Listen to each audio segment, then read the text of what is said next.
Hello दोस्तों, आप लोगों का स्वागत है मेरे यूट्यूब चैनल कंपटीशन क्लास में। आज मैं टॉपिक लेकर आया हूँ मुगल साम्राज्य, है ना। बहुत ही एक इम्पॉर्टेंट टॉपिक है जिससे अक्सर क्वेश्चन कॉम्पिटिटिव एग्जामों में पूछा जाता है और बच्चे अक्सर इसमें मिस्टेक कर जाते हैं, है ना। तो ध्यान से देखिएगा, सारे क्वेश्चन महत्वपूर्ण है, एग्जाम में अक्सर पूछे जाते हैं और पूछे जाते रहेंगे, क्योंकि मुगल साम्राज्य एक बहुत ही इंपॉर्टेंट टॉपिक है ना। इससे अक्सर क्वेश्चन पूछा ही जाता है। तो शुरू करते हैं दोस्तों, है ना, बिना टाइम गंवाए हुए।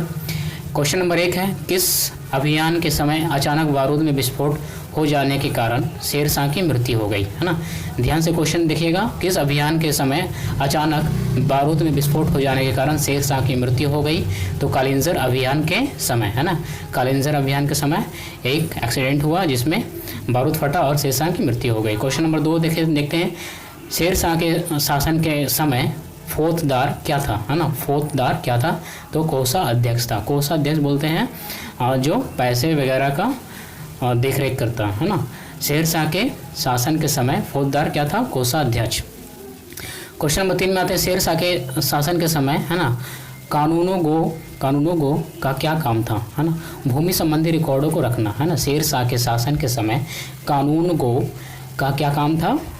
भूमि संबंधी रिकॉर्डों को रखना। क्वेश्चन नंबर 4 में आते हैं, किसने शेर शाह, है ना, कालीन ग्राम प्रशासन के संदर्भ में कहा है। ध्यान से सुनिएगा, एक जरा छीन मृत्यु मुख में पहुंचने ही वाली वृद्धा, है ना, वृद्धा मतलब बूढ़ी, अपने सिर पर स्वर्ण आभूषणों से भरा टोकरा रखे यात्रा पर निकल पड़ी। तब भी किसी चोर या लुटेरे की हिम्मत नहीं हुई कि वह बुढ़िया के पास भटक भी जाए, है ना, क्योंकि उन्हें मालूम है कि इसके लिए शेर शाह कितना बड़ा दंड दे सकता है ना। यानी कि शेर शाह के टाइम का ये बात है दोस्तों, है ना। इसमें कहा जा रहा है कि एक वृद्ध है एकदम, उसमें कुछ मतलब कुछ शक्ति नहीं है, फिर और वो सोने के आभूषणों से भरा हुआ टोकरा लेकर जा रही है ना, यात्रा कर रही है। फिर भी किसी भी चोर या लुटेरे की हिम्मत नहीं है कि उससे वो चोरी कर ले या उसे लूट ले, है ना।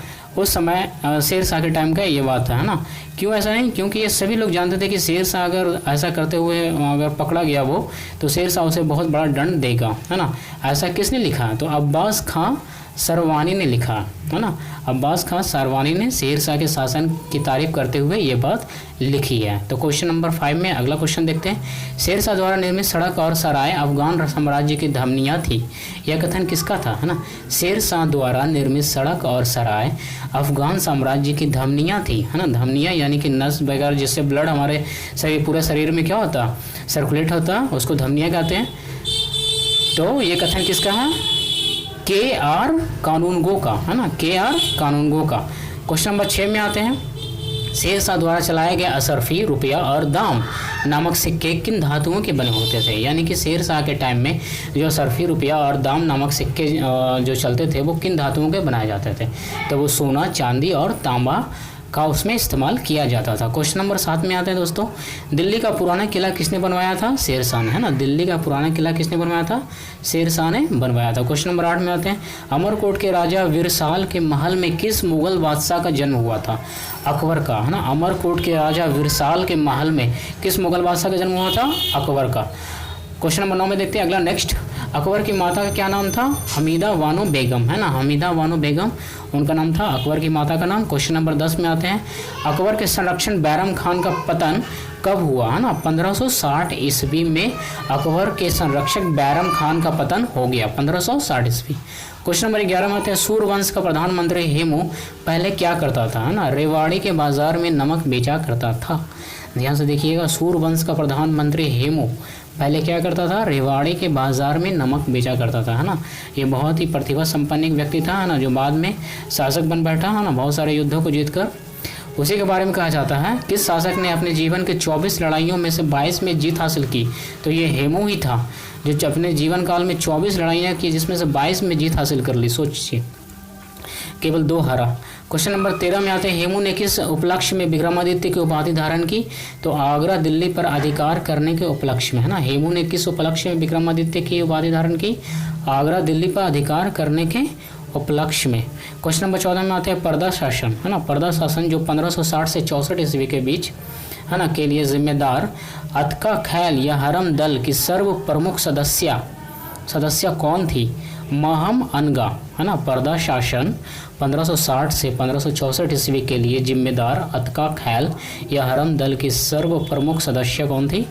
महम अनगा। क्वेश्चन नंबर 15 में आते हैं, अकबर के साम्राज्य विस्तार का आरंभ किस विजय से हुआ है ना? अकबर के साम्राज्य विजय का आरंभ मालवा विजय से हुआ है ना, मालवा विजय से। याद रखिएगा, अकबर के साम्राज्य विस्तार का आरंभ किस विजय से हुआ? मालवा विजय से। 16 नंबर क्वेश्चन में आते हैं, स्मिथ ने अकबर के किस अभियान को ऐतिहासिक द्रुतगामी अभियान कहा है ना? ऐतिहासिक द्रुतगामी अभियान कहा है तो गुजरात अभियान को, है ना। स्मिथ ने अकबर के किस अभियान को ऐतिहासिक द्रुतगामी अभियान कहा है तो गुजरात अभियान को कहा है। क्वेश्चन नंबर 17 में आता है दोस्तों, अकबर का सबसे अंतिम विजय अभियान क्या था? तो असीरगढ़ का विजय। अकबर का सबसे अंतिम विजय अभियान क्या था? असीरगढ़ का विजय। क्वेश्चन नंबर 18 में आते हैं, अकबर के नवरत्न में से एक बीरबल किस अभियान के दौरान मारे गए थे? अकबर के 9 रत्न थे, उसमें से एक बीरबल था और वो किस अभियान के दौरान मारा गया था? तो यूसुफ जाइयों के विद्रोह को दबाते समय, है ना, यूसुफ जाइयों के विद्रोह को दबाते समय महान बीरबल, है ना, जो काफ़ी प्रसिद्ध हैं, वो मारे गए। क्वेश्चन नंबर 19 में आते हैं, किस इतिहासकार ने अकबर को इस्लाम का शत्रु कहा था? है ना, किस इतिहासकार ने इस अकबर को इस्लाम का शत्रु कहा है? तो बदायूनी ने कहा ना, बदायूनी ने अकबर को इस्लाम का शत्रु कहा था। क्वेश्चन नंबर 20 में आते हैं, अकबर ने किसे कबीराय या कबीराज की उपाधि दी थी? है ना, अकबर ने किससे कबीराय या कबीराज की उपाधि दी थी? तो बीरबल को दी थी, है ना। क्वेश्चन नंबर 21 में आते हैं, जहांगीर के निर्देश पर किसने अबुल फजल की हत्या कर दी? तो वीर सिंह बुंदेला ने, है ना। जहांगीर के निर्देश पर किसने अबुल फजल की हत्या कर दी? वीर सिंह बुंदेला ने। क्वेश्चन नंबर 22 में आते हैं, दहशाला बंदोबस्त किससे संबंधित है? टोडरमल से, है ना। दहशाला बंदोबस्त किससे संबंधित है? टोडरमल से ये संबंधित है। क्वेश्चन नंबर 23 में आता है, अकबर ने किसे कंठाभरण बानी विलास की उपाधि दी थी? तानसेन को, है। अकबर ने किसे कंठाभरण बानी विलास की उपाधि दी थी? तो तानसेन को दी थी, क्योंकि वही इसके दरबार में था नवरत्नों में से एक। क्वेश्चन नंबर 24 में आते हैं, मुगल वंश के संदर्भ में पिता के रहते बादशाह पद प्राप्त करने का प्रथम प्रयास करने वाला शहजादा कौन था? जहांगीर, है ना। जहांगीर ने अपने पिता के रहते हुए मुगल वंश की गद्दी पर बैठने का प्रयास किया। क्वेश्चन नंबर 25 में आते हैं, शासक बनने के बाद 12 अध्यादेश जारी करने वाला मुगल बादशाह कौन था? जहांगीर, है ना। शासक बनने के बाद 12 अध्यादेश जारी करने वाला मुगल बादशाह कौन था? जहांगीर। यहाँ पर वीडियो समाप्त होता है दोस्तों। अगर आप लोगों को वीडियो पसंद आया तो लाइक कर दीजिए और चैनल को प्लीज़ सब्सक्राइब कर दीजिए, है ना। अगला वीडियो मैं बहुत ही जल्द लेकर आऊँगा, तब तक के लिए धन्यवाद।